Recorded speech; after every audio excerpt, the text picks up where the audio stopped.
पिछले 2 दिनों से जो हमारे ये प्रशिक्षण चल रहा है, उसमें खेती से जुड़ी काफ़ी सारी बातें की जा रही हैं। जिसमें से बातें एक ये आपको बताई गई, जो हमारी कृषि है, एग्रीकल्चर है, उसमें हम ह्यूमन्स मतलब मनुष्य एक तरीके का मैनेजर है। हमें इन 3 चीज़ों का मैनेजमेंट करना है। 2 दिनों में हमने यही सीखा, यही जाना कि हमें पहले जानना है कि हमारी भूमि, अगर हम खेत हैं, किसान हैं, खेती कर रहे हैं हम, तो खेती में जो सबसे बड़ा निवेश होता है वो हम बीज को नहीं मानते हैं। जो सबसे बड़ा निवेश हमारी खेती में है वो ये एक भूमि है। उर्वरक, सॉइल फर्टिलिटी, सॉइल की फर्टिलिटी एक सबसे बड़ा निवेश है। तो खेती करने से पहले हमें ये जानना होगा कि हमारी भूमि किस प्रकार की है, इसमें क्या क्या समस्याएं हैं, उसको जानते समझते हुए मिट्टी किस प्रकार की है, उसमें किस प्रकार के अनाज उगेंगे, उसको समझना। खेत में सतही जल है कि नहीं, या फिर जल का कोई स्रोत आसपास है कि नहीं, या फिर भूगर्भ जल स्तर अच्छा है कि नहीं, उसको जानते हुए खेती करना। और आसपास की जो जैव विविधता है, जिसकी हम बात करते हैं बायोडाइवर्सिटी, उसको जान समझ करके, उसका प्रॉपर मैनेजमेंट करके जब हम अपनी फसल का चुनाव कर रहे हैं तो वो खेती आता है। जैसे अक्सर आज के समय पे क्या हो रहा है कि हम किसानों को खेती करना सिखा रहे हैं। खेती क्या होता है? फार्मिंग, मतलब किसी पर्टिकुलर प्रोडक्ट का आप जब उसका प्रोडक्शन बढ़ाते हैं। जैसे कि अगर आप लोग से मैं पूछूं तो कई लोग ऐसे होंगे कि मैं धान की खेती करता हूं, या फिर मैं गेहूं की खेती करता हूं, मैं गन्ने की खेती करता हूं। मतलब आपने एक पर्टिकुलर एक क्रॉप को पकड़ लिया है आपने, और उसी में सारा निवेश आप कर रहे हैं, उसी के इर्द गिर्द सारा काम हो रहा है उससे प्रोडक्शन लेने के लिए। बट जो पुराने समय पे जो बात इतने दिनों से चल रही है, 2 दिन से चल रही है, कि कृषि एक संस्कृति है, हमारा जीवन जीने का एक तरीका है। पहले के ज़माने में कोई एक फसल की बात हम नहीं करते थे, वहाँ पे कई सारे फसलों का चुनाव होता था। ये तीनों चीज़ों का प्रॉपर मैनेजमेंट होता था। हमारे जो पूर्वज थे, हमारे बाबा लोग जो थे, भूमि को समझ करके कि उस भूमि में पानी कितना है, उस भूमि में उर्वरक कितने हैं, जो हम ये न्यूट्रिएंट्स की बात करते हैं, पोषक तत्व की बात करते हैं, उस भूमि में पोषक तत्व कितना है, पानी का स्रोत है कि नहीं हमारे पास, और खेत की मेड़ हो और मेड़ पे नाना प्रकार के पेड़ हों, इन सबको मिला जुला के वो खेती करते थे। और सिर्फ एक फसल नहीं लेते थे, वो कई फसल लिया करते थे। इसलिए कभी अगर खेती में उनको जैसे घाटा, या फिर अगर कभी फसल अच्छी नहीं भी हुई तो दूसरे फसल से उनको फ़ायदा हो जाता था, उनका पैसा वो निकल जाता था। बट आज के समय पे जो वर्तमान स्थिति है, किसान कर रहा है खेती,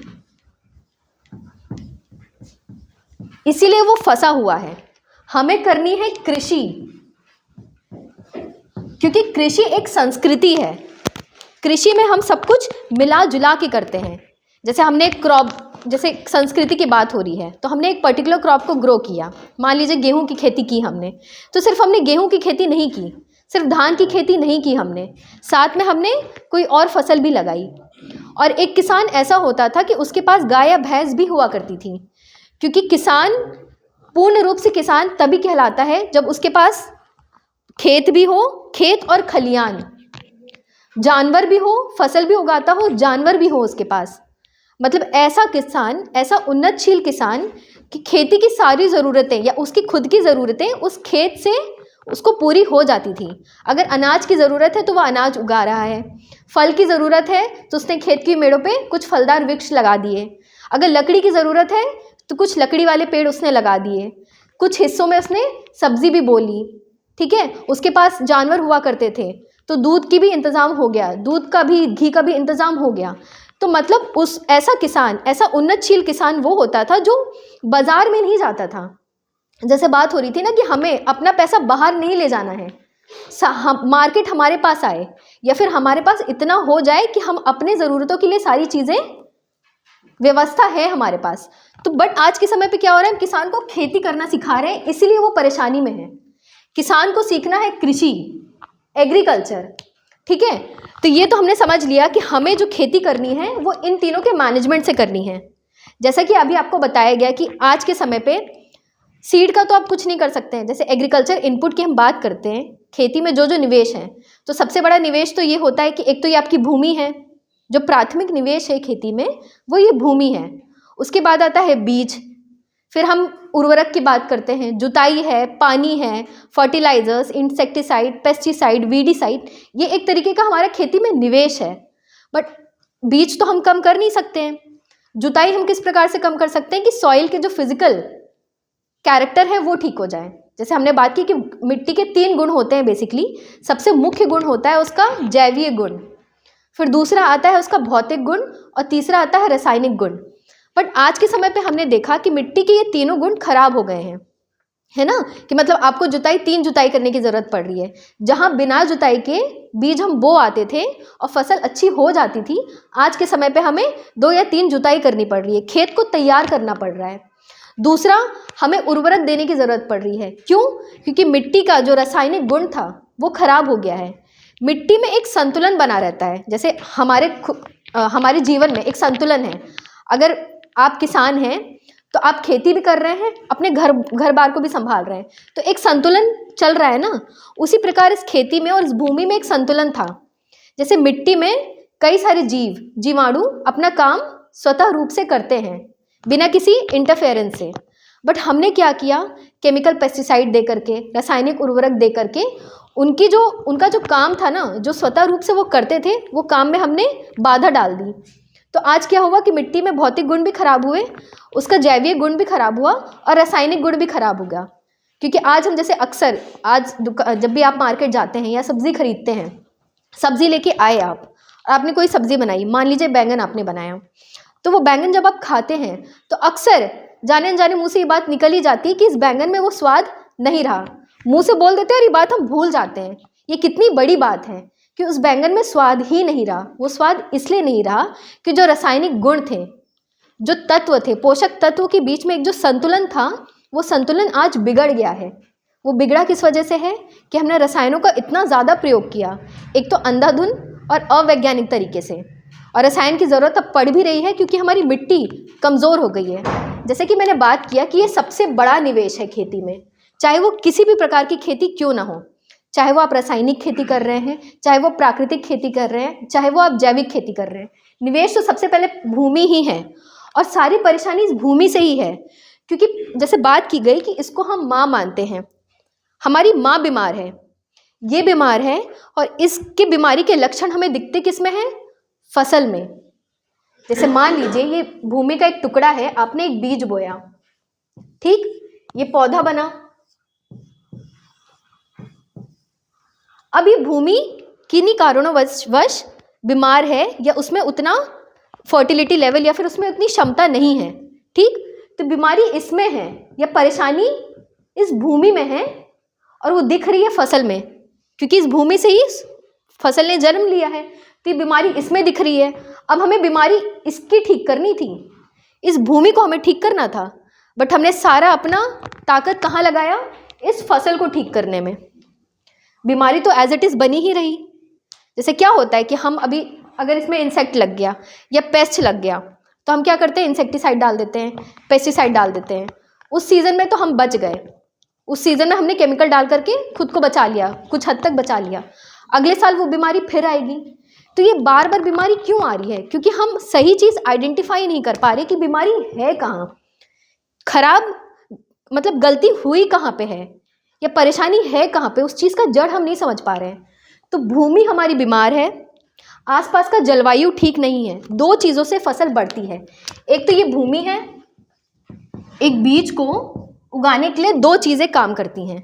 एक तो भूमि, अब भूमि में पर्याप्त पोषक तत्व, ठीक। दूसरा पानी, पोषक तत्व है, पानी है, तो ये बीज उग जाएगा, ये बीज बड़ा होगा। अभी इस पौधे को पालेगा कौन? तो ये है जलवायु, उस खेत का क्लाइमेट, उस खेत की बायोडाइवर्सिटी, ये चीज़ ठीक है। मान लीजिए पानी भी पर्याप्त है, पोषक तत्व भी ठीक है, बट आपके खेत की, जैसे कि मान लीजिए खेत है आपका और यहाँ की आसपास की जैव विविधता ठीक नहीं है, मतलब खेत की मेड़ नहीं है या मेड़ पे नाना प्रकार के पेड़ नहीं हैं। बायोडाइवर्सिटी मतलब हर प्रकार के जीव प्रकृति में जो कुछ भी उपस्थित है वहाँ पे उनकी संख्या कम है। तो ये तो आपने ठीक कर लिया, बट क्योंकि आसपास की जैव विविधता ठीक नहीं है तो कीट लगेंगी, बीमारियाँ लगेंगी। तो एक चीज़ ठीक की हमने, दूसरी नहीं की, फिर भी परेशानी आई।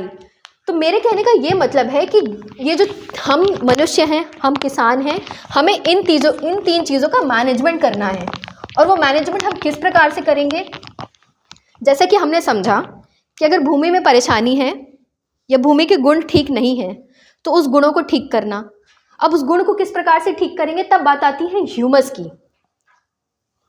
जैसे मैंने बताया कि मिट्टी में 3 गुण होते हैं। सबसे जो मुख्य गुण है उसका, से भूमि की हम बात करें तो इसके 3 गुण होते हैं। सबसे पहला आता है उसका जैवीय गुण। जैवीय गुण से क्या समझते हैं? उसका बायोलॉजिकल प्रॉपर्टी।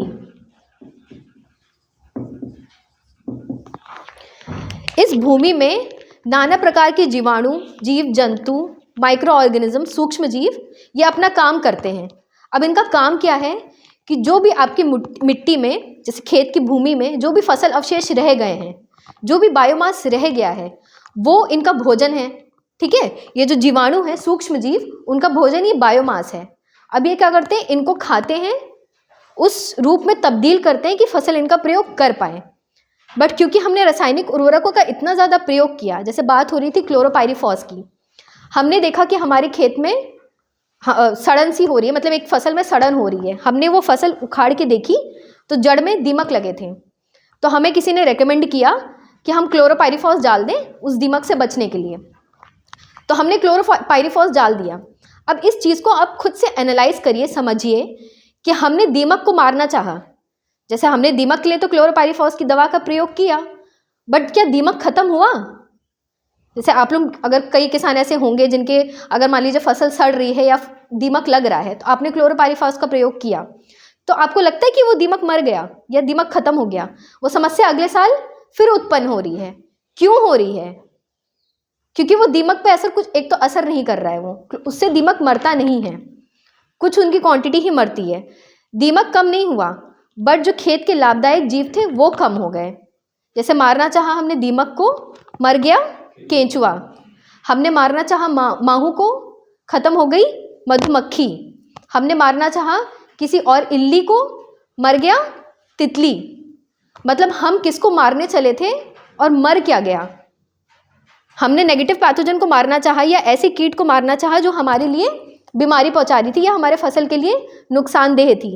वो तो खत्म नहीं हुई, वो तो कंट्रोल नहीं हुई, बट वो जीव जो लाभदायक थे, जो बेनिफिशियल थे, जो पॉलिनेशन का काम करते थे, मधुमक्खी है, तितली है, परागण की क्रिया करती है ना, वो, उसको हमने ख़त्म कर दिया। फिर आज हम बोलते हैं कि हमारे फसल में फ्लावरिंग नहीं हो रही है, फ्रूटिंग नहीं हो रही है। क्यों नहीं हो रही है?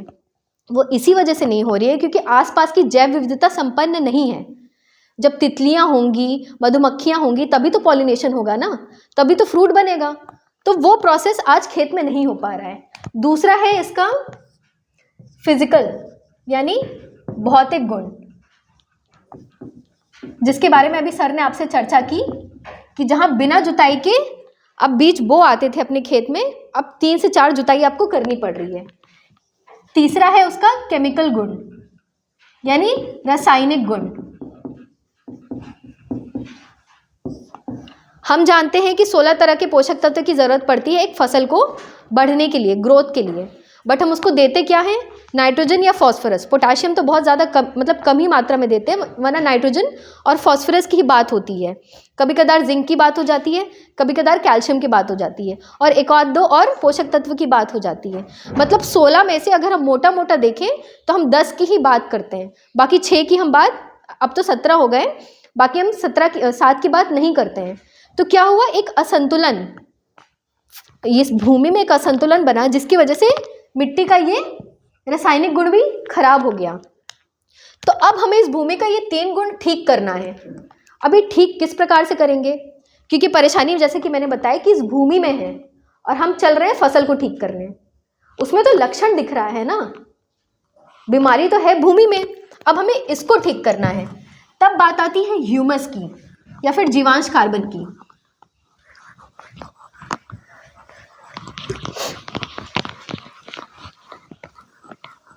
अब ह्यूमस होता क्या है? हम सबने सुना, ये शब्द तो सुना होगा ना, ह्यूमस या फिर जीवांश कार्बन।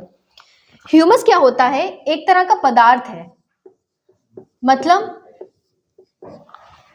इस भूमि में या मिट्टी में जितना भी बायोमास है यानी कार्बनिक पदार्थ,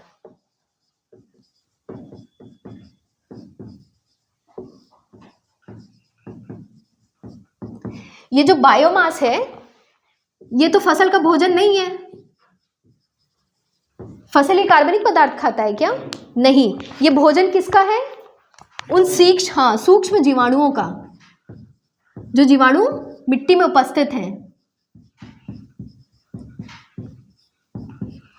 अब ये जो सूक्ष्म जीवाणु हैं, अभी एट प्रेजेंट आपके खेत में सूक्ष्म जीवाणु, एक जो किसान है उसके खेत में ये जीवाणुओं की संख्या कम है। कम क्यों है? क्योंकि हमने लगातार रसायनों का प्रयोग किया है, तो उनकी संख्या कम हो गई है। क्योंकि जो केमिकल प्रयोग करने से अगर केंचुए मर सकते हैं, तो वो जो सूक्ष्म है, जो आंखों से नहीं दिखते हैं, उनकी तो संख्या कम होगी ही ना। जो दिख रहे हैं अगर वो मर गए, तो जो नहीं दिख रहे उनकी तो संख्या कम होगी। तो अभी जो जैसे सर ने बात की कि होना चाहिए ह्यूमस 1%, बट मिट्टी की जांच कराओ तो है कितना? 0.3। ये क्या इंडिकेट करता है? ये इंडिकेट करता है कि जो 0.3% ह्यूमस है, ये बताता है कि मिट्टी हमारी कमज़ोर है। जैसे अगर हम कभी कमज़ोर फील करते हैं किसी भी बीमारी की वजह से, मान लीजिए बुखार हो गया या फिर बहुत ज़्यादा उल्टियाँ हो रही हैं या तबीयत ख़राब है, हम कमज़ोर फील करते हैं ना, तो हम डॉक्टर के पास जाते हैं और खून की जांच कराते हैं। डॉक्टर बोलता है कि जाइए आप खून की जांच कराइए। तो खून की जांच में वो हीमोग्लोबिन का टेस्ट लिखता है, आरबीसी काउंट हीमोग्लोबिन का टेस्ट लिखता है। उसमें दिखता है कि हीमोग्लोबिन कम है, तो वो एक तरीके से दर्शाता है कि आपके में शरीर में ये पोषक तत्व की कमी है, तभी आप कमज़ोर महसूस कर रहे हैं। सेम उसी प्रकार मिट्टी का ये एक तरीके से पैरामीटर है। अगर मिट्टी में जीवांश कार्बन इतना है यानी ह्यूमस इतना है, तो ये इंडिकेट कर रहा है कि मिट्टी कमज़ोर है। ये अपने आप में इंडिकेट कर रहा है। अब ये मिट्टी हमारी कमज़ोर है। कमज़ोर क्यों है? क्योंकि ये जो जीवाणु मिट्टी में होने चाहिए और ये जो मिट्टी में अपना काम करते हैं, वो काम ठीक से नहीं कर पा रहे हैं। एक तो इनकी संख्या कम है, दूसरा हमने खेत में ये कार्बनिक पदार्थ देना छोड़ दिया है। जैसे जो भी फसल अवशेष बचता है, किसान क्या करता है जनरली, या तो उसको उठाया, गट्ठर बनाया और खेत के मेड़ पे रख दिया, या तो बेच दिया।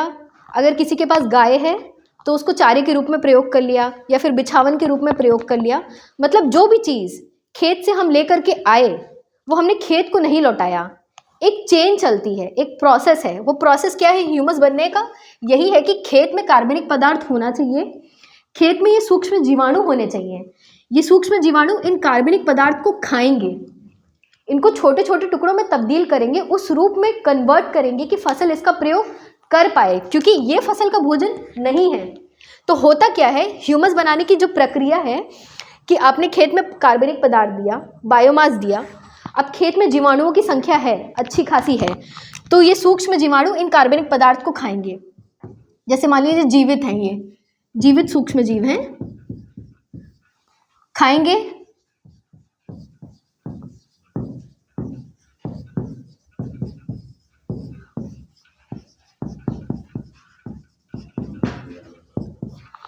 अब इस जीवाणुओं ने इस कार्बनिक पदार्थ को खाया और छोटे छोटे टुकड़ों में तब्दील किया। अब ये भोजन खाएंगे, इनकी संख्या बढ़ेगी, फिर ये मरेंगे भी ना। लाइफ साइकिल होती है सबकी, जैसे हमारी एक लाइफ साइकिल है, हर जीव की एक लाइफ साइकिल होती है। अब ये जीवाणु इतने सूक्ष्म हैं कि इनकी लाइफ साइकिल कम ही होती है, 10 घंटे, 12 घंटे, 1 दिन मैक्सिमम, इससे ज़्यादा नहीं होती है। अब जैसे मान लीजिए फॉर एग्जांपल ये जो जीवाणु है, ये छोटा सा उनका एक सेल होता है।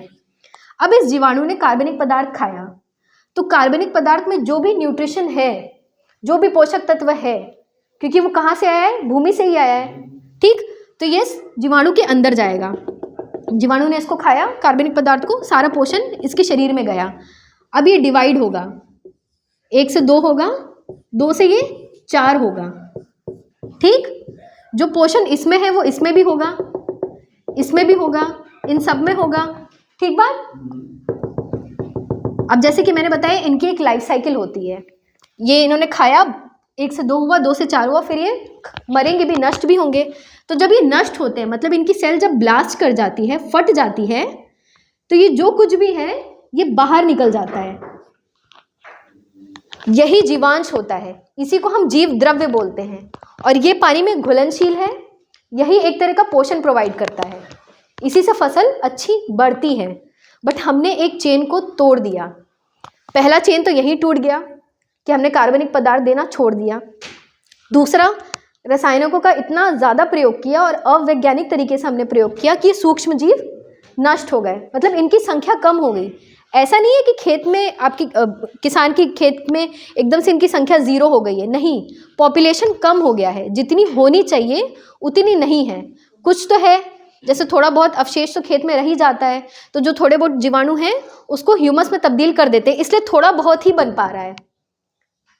ये भी दर्शा रहा है कि थोड़ा बहुत ही ह्यूमस बन रहा है, बट ये पर्याप्त नहीं है।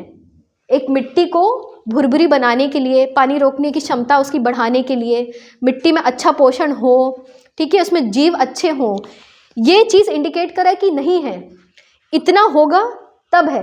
तो अब हमें 0.3 से इसको 1% करना है। तो हम किस प्रकार से करेंगे? खेत में कार्बनिक पदार्थ दें और ये सूक्ष्म जीवाणु जो हमारे खेत में किन्हीं कारणोंवश उनकी संख्या अगर कम हो गई है तो उन्हें कहीं से ला करके हम पुनर्स्थापित करें। तब बात आती है, जब हम इन सूक्ष्म जीवाणुओं को बढ़ाने की जब हम बात करते हैं, तब बात आती है जीवामृत की। और मुझे उम्मीद है कि आप सबने जीवामृत के बारे में ज़रूर सुना होगा, क्योंकि जब भी प्राकृतिक खेती की बात आती है तो उसमें जीवामृत ये शब्द ज़रूर आता है।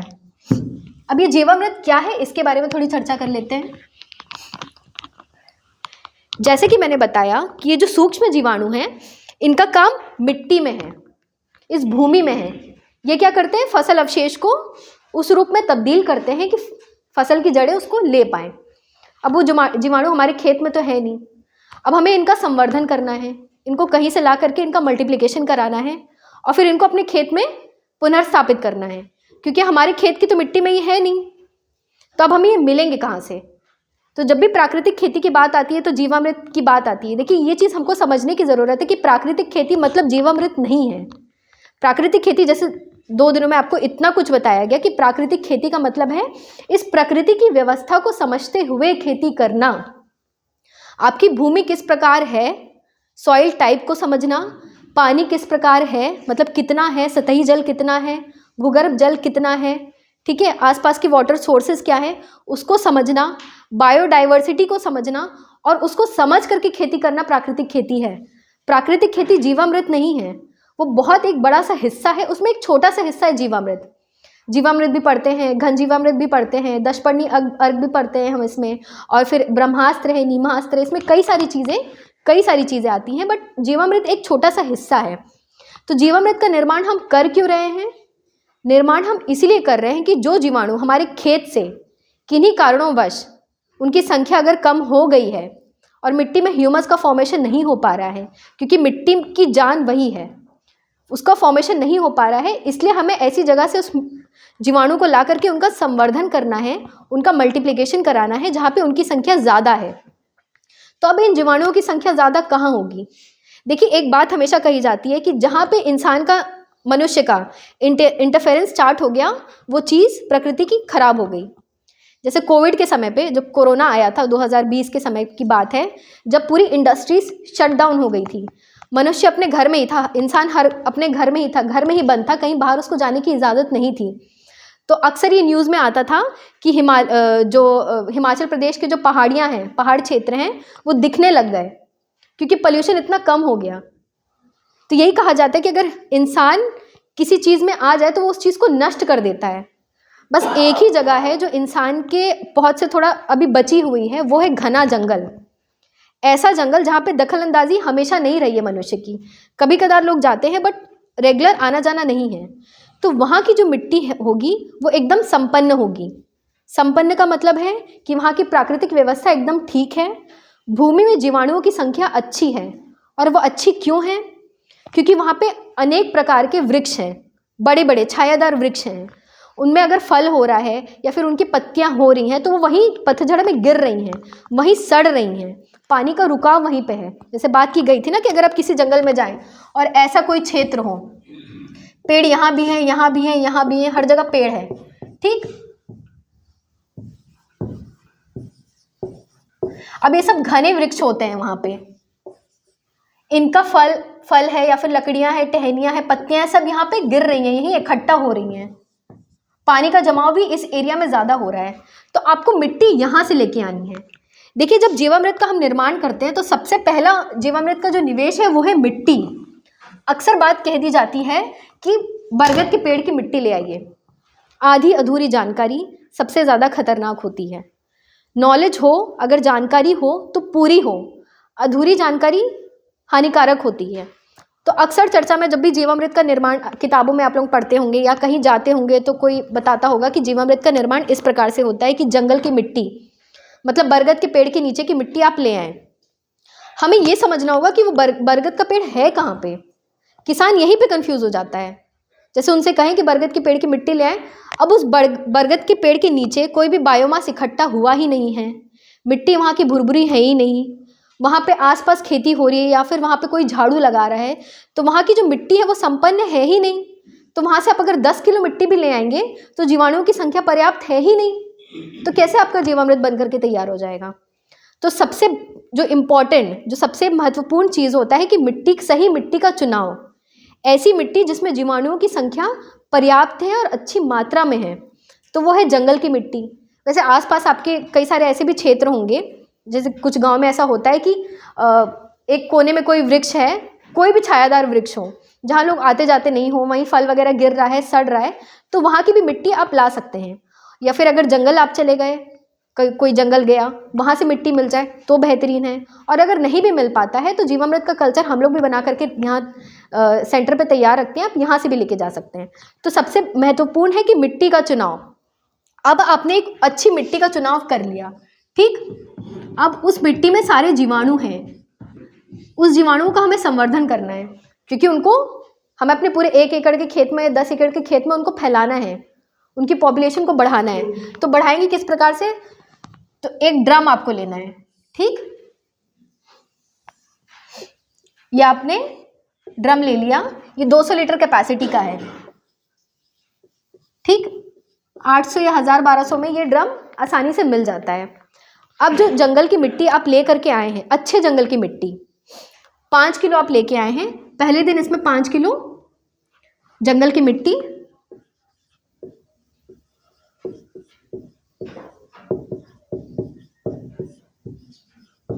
ये आपने डाल दिया। अब जो ये मिट्टी आपने डाली है, ये इसीलिए डाली है कि इसमें जीवाणु हैं और इनका संवर्धन कराना है। तो इसमें दोनों प्रकार के जीवाणु होंगे, कुछ लाभदायक भी होंगे, कुछ हानिकारक भी होंगे, क्योंकि इस नेचर में दोनों चीज़ें काम करती हैं। इस धरती पे 2 तरह के मनुष्य हैं, अच्छे भी हैं, बुरे भी हैं, दोनों के बीच में एक बैलेंस मेंटेन है, तभी ये सोसाइटी रन कर रही है। इसी प्रकार इस भूमि में भी दोनों प्रकार के जीव हैं, हानिकारक भी हैं और लाभदायक भी हैं। इन दोनों में एक संतुलन बना हुआ है, तब भूमि में ही अपना कार्य करते हैं। तो दोनों तरह के इसमें जीव हैं। हमें तो बढ़ाना है लाभदायक को, नेगेटिव को किस प्रकार से हटाएंगे उसके बारे में आगे हम चर्चा करेंगे। तो खैर, आपने पहले दिन इसमें मिट्टी डाल दी, आप इसमें पानी डाल दीजिए, तकरीबन 180 लीटर, ऊपर से थोड़ा सा छोड़ करके, ठीक। इतना आपने इसमें पानी डाल दिया। अब जो ये जीवाणु हैं, अब इनका संवर्धन होना है, तो इनको भोजन देना पड़ेगा। भोजन देंगे आप तभी तो ये मल्टीप्लाई करेंगे ना। तो पहले दिन जब आप मिट्टी डालेंगे, उसी दिन आप इसमें 5 किलो आटा और 5 किलो गुड़ मिला देंगे, ठीक। अब जो ये आपने गुड़ मिलाया है ना, ये तुरंत पानी में डिसॉल्व हो जाएगा, नैनो फॉर्म में तब्दील हो जाएगा, तो तुरंत ये इन जीवाणुओं का भोजन बन जाएगा।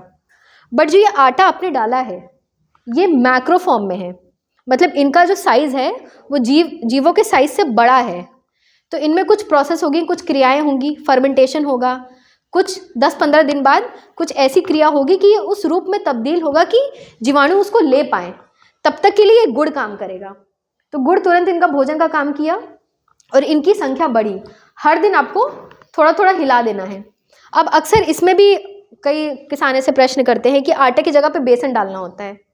सब लोग इस पर भी ये तर्क देते हैं कि बेसन डालना होता है। इस पर भी बात हो चुकी है कि जीवाणु हैं वो सूक्ष्म हैं, ठीक है, वो आंखों से दिखते नहीं हैं, तो वो पहचान कैसे कर पाएंगे कि आप उनको बेसन दे रहे हो कि आटा दे रहे हो। उन्हें भोजन से मतलब है, ठीक है, उनको भोजन चाहिए, उनको कार्बोहाइड्रेट चाहिए, उनको सुक्रोज चाहिए। उनको कोई मतलब नहीं है कि आप बेसन दे रहे हैं या आप उनको आटा दे रहे हैं। आटा आप अच्छे क्वालिटी का दे रहे हैं कि आटा आप उनको खराब क्वालिटी का दे रहे हैं।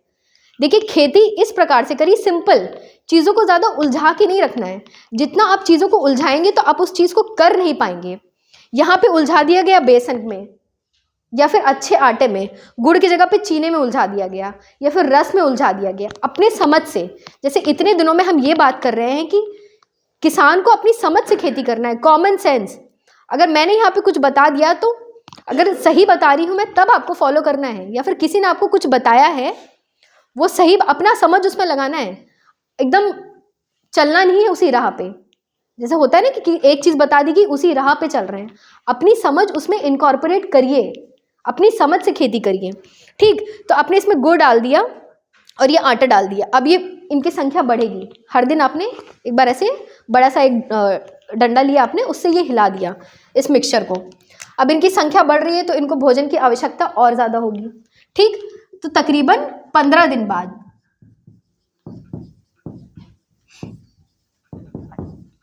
आप इसमें 3 किलो आटा और 3 किलो गुड़ दोबारा से मिला दें। अब देखिए, ये जो क्वांटिटी मैं बता रही हूँ ये उन किसान के लिए जो ज़्यादा मतलब उसमें उलझना नहीं चाहता है। उसको सीधे, कई किसान ऐसे होते हैं कि हमें सीधे सीधे बता दीजिए कि कितनी कितनी मात्रा डालनी है। बट अगर कोई किसान ऐसा है, ये जो ड्रम है ये बेसिकली 10 एकड़ खेत के लिए है। जो किसान जिसके पास 10 एकड़ का खेत है वो ये पूरा 200 लीटर का ड्रम बनाए। बट अगर वही कोई किसान 5 एकड़ का खेत है या कम खेत है उसका, तो इस 200 लीटर के ड्रम लेने की उसको क्या ज़रूरत है, छोटा ड्रम ले ले। या फिर किसी को अगर जल्दी बनाना है, मान लीजिए कि अगली फसल आपको लगने वाली है, मान लीजिए 1-2 महीने में अगली फसल आपको लगानी है, आपको जल्दी जीवामृत तैयार करना है, तो बस इनकी मात्रा को बढ़ा दीजिए। तो अपने समझ से करना। अगर मैं कह रही हूँ कि 5 किलो मिट्टी डालनी है तो ज़रूरी नहीं कि 5 किलो मिट्टी डालनी है। अगर आपको जल्दी बनाना है तो उसमें 10 किलो डाल दीजिए, इनकी मात्रा भी बढ़ा दीजिए। ठीक, तो वो जल्दी बन करके तैयार हो जाएगा। ये उन किसानों के लिए है, या ये हम जो वैल्यू इस तरीके से दे देते हैं कि जो किसान चाहते हैं कि बस हमें सीधे सीधे बता दीजिए कि इतना इतना कितने कितने दिन में देना होता है, उस हिसाब से फिर हमने ये कैलकुलेट किया है। तो खैर 15 दिन बाद आपने इसमें 3 किलो आटा और 3 किलो गुड़ आपने मिला दिया। फिर ये इनकी संख्या बढ़ेगी, ये खाएंगे, फिर इनकी संख्या बढ़ेगी। तो 10 दिन के बाद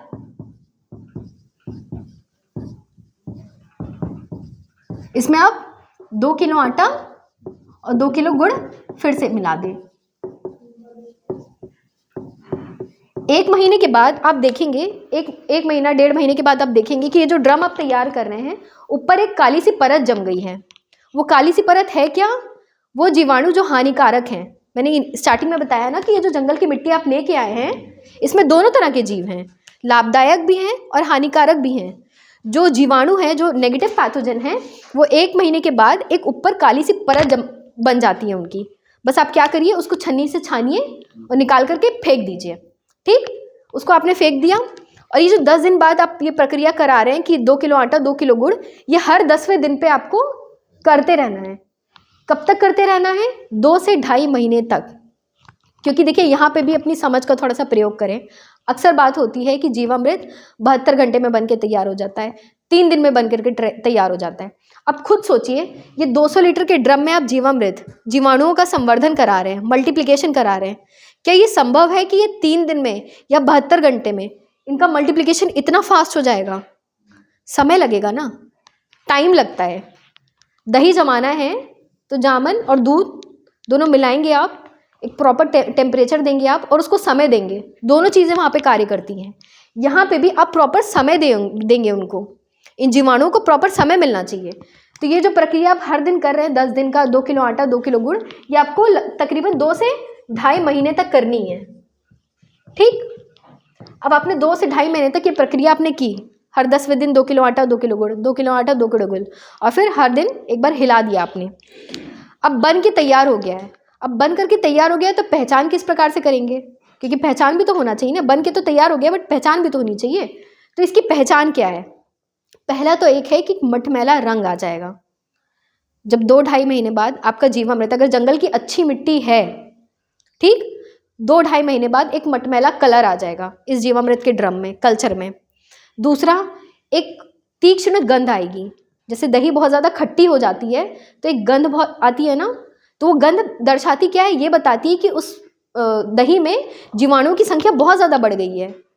तो एक गंध आएगी, एक रंग होगा और एक गाढ़ापन होगा। आप मग से उस ये जीवामृत के कल्चर को ऐसे उठाएंगे, गिराएंगे तो एक गाढ़ापन सा दिखेगा जो संतरे के रस में होता है। दूसरा, चिकनाहट, हाथ डालेंगे और ऐसे से करेंगे तो एक चिकनाहट सी महसूस होगी। आप हाथ धुलेंगे, स्मेल करेंगे, वो स्मेल नहीं गई। फिर से आपने हाथ धुला, फिर सूंघा, वो स्मेल नहीं गई। 2-3 बार हाथ धुलने के बावजूद भी अगर हाथ से स्मेल ना जाए तो समझ जाइए कि जीवामृत आपका अच्छा बन के तैयार हो गया। अच्छे का क्या मतलब है, जीवाणुओं की संख्या उसमें पर्याप्त हो गई है, अब बन करके ये तैयार हो गया है। अब इसका प्रयोग करना कब है, तो देखिए 2 तरीके से आप इसका प्रयोग कर सकते हैं। जो सबसे बेहतर समय है ये जीवामृत प्रयोग करने का, वो है बारिश का समय। बारिश के समय पे जब अगर आप इसका प्रयोग करते हैं तो ये अपना काम और जल्दी रूप से दिखाना शुरू करता है। वैसे तो 2 तरीके हैं, एक तो आप अगर जीवामृत मतलब लिक्विड फॉर्म में अगर प्रयोग करना चाहें तो किस प्रकार से करेंगे, और दूसरा इसका घन बना करके। घन मतलब इसको सॉलिड फॉर्म में तब्दील करके। तो अगर कोई किसान इसको जीवामृत मतलब लिक्विड फॉर्म में प्रयोग करना चाहता है तो ये कब प्रयोग करेगा, बारिश के समय, वर्षा ऋतु में, जब खेत में 1-2 इंच पानी भर जाता है। होता है ना अक्सर कि खेत खाली है, पानी थोड़ा सा भर गया, तो पानी एक तरीके का मीडियम है। बस आपको क्या करना है, जैसे 200 लीटर का ड्रम मैंने बताया 10 एकड़ खेत के लिए पर्याप्त है, बट मैं 1 एकड़ किसान के लिए बता रही हूँ कि मान लीजिए आपका 1 एकड़ का खेत है, तो 1 एकड़ के लिए आपको कितना लेना है, मात्र इसमें से 20 लीटर निकालना है। ये 200 लीटर के ड्रम में से 20 लीटर आप जीवामृत निकाल लें, और जब खेत में थोड़ा सा पानी भरा हुआ है 1-2 इंच वर्षा ऋतु के समय पे, एक बाल्टी में भरे जीवामृत 20 लीटर, मग लें और खेत में रैंडमली हर जगह ऐसे छिड़क के चले आए। क्या होगा, पानी एक तरीके का मीडियम है, उस मीडियम की वजह से ये जीवाणु आपके पूरे खेत में फैल जाएंगे, मिट्टी में मिल जाएंगे। फिर जिस प्रकार से आप फसल बोते हैं उस प्रकार से आप अपनी फसल बो सकते हैं। और अगर कोई किसान उस वक्त नहीं करना है, मतलब बारिश के सीज़न में नहीं करना है, बाद के सीज़न में करना है, रबी में करना है, तो क्या करें, आप उसको घन में तब्दील कर लें। मतलब 100 किलो या 1 कुंटल गोबर की सड़ी हुई खाद, भुरभुरी सूखी सड़ी हुई खाद लें, गोबर की खाद, ठीक, उसमें ये 20 लीटर मिला दें आप जीवामृत, ठीक, अच्छे से मिला दें, अच्छे से कोटिंग कर लें। और जिस दिन आपको अपने खेत की जुताई करनी है, नियम क्या है, मतलब सबसे इंपॉर्टेंट चीज़ क्या है कि खेत में नमी होनी चाहिए, क्योंकि ये जीवाणु सूखी मिट्टी में काम नहीं करेंगे, इनका वर्क अच्छे से नहीं हो पाएगा। तो मिट्टी में नमी हो, ठीक, और जुताई से ठीक पहले, जब जुताई करनी हो उसके ठीक पहले ये लेके जाएं, ये मिक्सचर दोनों, उसके बाद अपने खेत में जाकर के फैला दें, पीछे से जुताई कर दें, और जिस प्रकार से आप बीज बोते हैं उस प्रकार से बीज बो के आप चले आएँ। अब कुछ कैसे ऐसे किसान होते हैं जो बोलते हैं कि अभी हमें जुताई करने में 2-3 दिन है, 2-3 दिन बाद हम जुताई करेंगे, तो क्या करें, ये 100 किलो गोबर की सड़ी हुई खाद ली है आपने, 20 लीटर इसमें ये आपने जीवामृत मिला दिया है, इसमें तकरीबन 3 किलो चीनी या फिर गुड़ मिला दें। क्यों, क्योंकि आपको 2-3 दिन बाद अभी जुताई खेत में मिलाना है, तब तक हाँ पानी में घोल के इसी जीवामृत के में ही मिला दें आप, ठीक है, उसके बाद उस गोबर की खाद में मिला दें, क्योंकि अभी आप 2-3 दिन बाद उसको खेत में मिलाएंगे, तब तक के लिए भोजन चाहिए ना। और अभी तक तो ये गुड़ या चीनी ही खाते आ रहे हैं, अगर कोई चीनी प्रयोग करता है तो हम उसकी बात करें, अदरवाइज ये गुड़ ही खाते आ रहे हैं, तो इनको इमीडिएटली वो भोजन मिल जाएगा, ठीक। तो उसके बाद फिर 2-3 दिन बाद जब आपको जुताई करनी है खेत की, तब आप खेत में जुताई से पहले उसको मिला दें, और पीछे से आप जिस तरह से बुआई करते हैं उस प्रकार से आप बुआई कर दें। अब अक्सर ये भी बात आती है कि जीवामृत का प्रयोग कितनी बार करना है। जैसे जो अभी तरीका बताया जाता है लोगों को, वो कहा जाता है ये 200 लीटर का ड्रम हर पानी के साथ बहाइए। अब ये आपको लगता है कि ये व्यवहारिक है कि एक किसान पहले तो वो एक ड्रम ही नहीं खरीद पा रहा है, अक्सर ये किसान ये भी कहते हैं कि हम ये ड्रम कहाँ से खरीदें, और अब वो कह रहे हैं कि 3 ड्रम ऐसा तैयार करें आप, और इतनी मात्रा में ये सारी चीज़ें डालें और हर पानी के साथ आप बहाएं, व्यवहारिक नहीं लगता है। और जो ये तरीका है बहुत सिंपल तरीका है कि आपको जैसे 2 बार आपको, अगर आपने इसको बारिश के समय पे लगाया है, ठीक, एक बार आपने बारिश के समय पे लगाया, दूसरी बार आपने बाद में दोबारा जब रबी की सीज़न में या खरीफ की सीज़न में किया आपने, तब एक बार लगा दिया। मतलब जो जीवाणु आप मिट्टी से लेकर के आए हैं, इनका काम इस मिट्टी में ही है, ठीक है। अक्सर ये भी बात होती है कि फसलों पे इसका छिड़काव कर दें, फसल के ऊपर इसका कोई प्रयोग, मतलब कोई रिजल्ट नहीं आता है। जीवाणु है, ये जीव हैं, सूक्ष्म जीव हैं जो मिट्टी से लेकर के आए हैं आप, और यहाँ से निकाल के उसका संवर्धन करा रहे हैं, तो काम इनका मिट्टी में ही होगा, मिट्टी में जाकर के अपनी क्रिया करेंगे। तो जैसे कि मैंने बताया एक साइकिल है, आपको बायोमास भी देना है, खेत में कार्बनिक पदार्थ भी देने हैं, और ये सूक्ष्म जीवाणु भी होने चाहिए, क्योंकि आपने जीवामृत बना करके तो अपने खेत में डाल दिया, बट इनको आप भोजन नहीं देंगे तो ये काम कैसे करेंगे वहाँ पे। इनको अपना काम भी तो सुचारू रूप से करना है ना, सिर्फ जीवामृत आपको खेत में नहीं डालना है, उसके लिए आपको फसल अवशेष या बायोमास भी देना है खेत में, चाहे वो गोबर के रूप में हो, चाहे वो कंपोस्ट खाद के रूप में है। तो दोनों चीज़ें ये पैरेलली वर्क करेंगी। सिर्फ जीवामृत दे देने से मिट्टी आपकी खेत की ठीक नहीं होगी, बायोमास भी आपको खेत में देना पड़ेगा। अब ये जीवामृत तो एक है कि आपके खेत में ह्यूमस फॉर्मेशन को बढ़ाता है, दूसरी चीज़ ये क्या करता है कि कई सारे ऐसे पोषक तत्व जो इनसॉल्युबल फॉर्म में, अघुलनशील स्थिति में मिट्टी में उपस्थित है, उसको वो घुलनशील बना देता है। जैसे कि बात हो रही थी फॉस्फोरस की, हम फॉस्फोरस देते हैं अपने खेत में मिलाते हैं, ठीक है, एनपीके की बात होती है, हम फॉस्फोरस मिलाते हैं। अगर फॉस्फोरस पौधा यूज़ कर लिया तो ठीक, और पौधा तो सिर्फ 20 से 30% ही फॉस्फोरस का प्रयोग कर पाता है, रिमेनिंग क्या होता है, वो अघुलनशील अवस्था में वहीं पे पड़ा रहता है मिट्टी में। मतलब फॉस्फोरस रॉक फॉस्फेट में तब्दील होकर के उस मिट्टी में एज इट इज़ पड़ा हुआ है। तो ये जो जीवाणु आपने खेत में मिलाए हैं जीवामृत के माध्यम से, ये उस फॉस्फोरस को, रॉक फॉस्फेट को घुलनशील बनाता है, उस पर क्रिया करता है, वो उसको घुलनशील बना देता है और वो पौधे के प्रयोग में आ जाता है।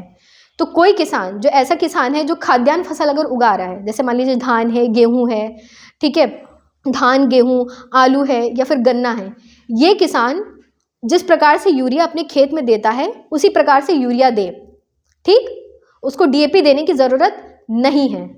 बट वही कोई किसान जो जैसे ये मसूर है, ठीक है, जो ऐसी क्रॉप जिनमें न्यूट्रिशन, नाइट्रोजन की ज़रूरत कम होती है, उसको ना यूरिया देने की ज़रूरत है ना उसको डीएपी देने की ज़रूरत है, क्योंकि यूरिया ये एक तरह से जो हम जीवामृत बना रहे हैं, एक तरीके से ये सारे पोषक तत्वों की पूर्ति कर देता है, नाइट्रोजन भी मिल गया उसको, फॉस्फोरस भी मिल गया, क्योंकि जीवाणु है, जो भी चीज़ जो भी मिट्टी में उपस्थित है उसको वो घुलनशील बना देंगे, ठीक।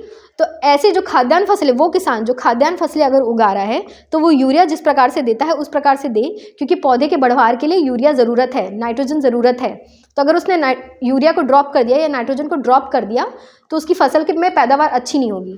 और जो प्राकृतिक खेती का जो मेन मोटिव यही है कि किसान को नुकसान नहीं होना चाहिए। मतलब अगर वो ये चीज़ शुरू कर रहा है, प्राकृतिक खेती शुरू कर रहा है, तो किसी भी प्रकार से वो हतोत्साहित ना हो, मतलब डिमोटिवेट ना हो, उसका उत्पादन भी ना गिरे और फसल भी अच्छी हो, ठीक। तो यूरिया जिस प्रकार से वो प्रयोग करता है करे, बस उसको डीएपी देने की ज़रूरत नहीं है। और वही कोई किसान जो ऐसी फसलें बोता है जिनमें नाइट्रोजन की ज़्यादा ज़रूरत नहीं होती या फिर जिनमें ग्रोथ ज़्यादा नहीं होती है, वो यूरिया भी छोड़ सकता है और डीएपी भी छोड़ सकता है।